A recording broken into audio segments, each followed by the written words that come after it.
So it's a disaster, but it's actually coming together the way we planned.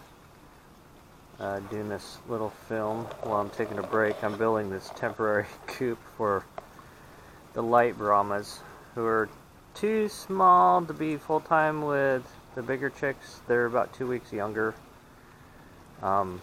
We actually have a plan. We can't keep them all, but we have 4 Australorps, and originally we got those because they're major egg producers. But we really like our Brahmas, and we got Buffy, the buff Brahma that came with the Australorps in there. And then the light Brahma chicks, love them. Really personable, calm, not noisy. One of them's attached herself to me. So now the plan is, since it's just me and Rebecca, we're going to just keep 2 Australorps and get rid of the 2 most obnoxious ones. And we're going to keep 2 of our light Brahmas to go with Buffy and the 2 Australorps. Probably 3 Brahmas. One of the Brahmas is a rooster, so we have to get rid of him because we're in city limits.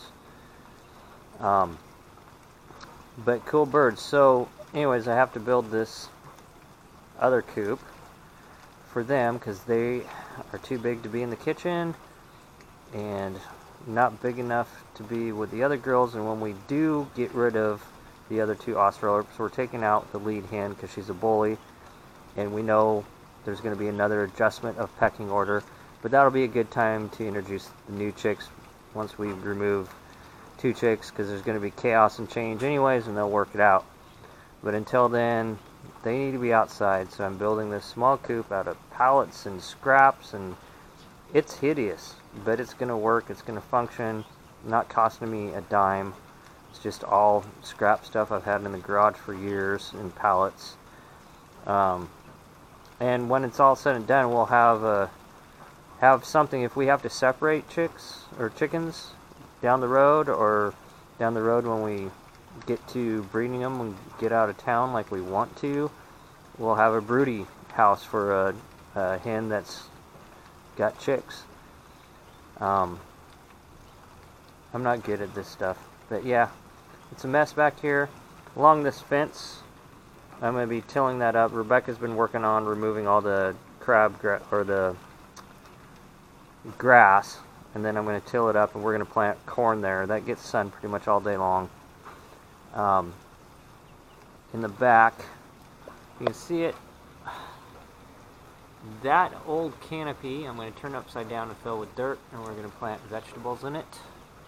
Like I said on our Instagram, that box there I made out of pallets, that's got our potatoes in it right now. We have another box like it over under the holly tree full of our compost. I'm going to be moving the main chicken coop over to where the bamboo and that table is, and set up a run lengthwise down that way. As you can see, I'd walk out, but it's pouring, and I'm just chilling right now until the rain passes. Those are my raspberries, and they're coming in nicely. On the other side of the house, over here, we are got our pea boxes set up, so we're growing peas there. Got our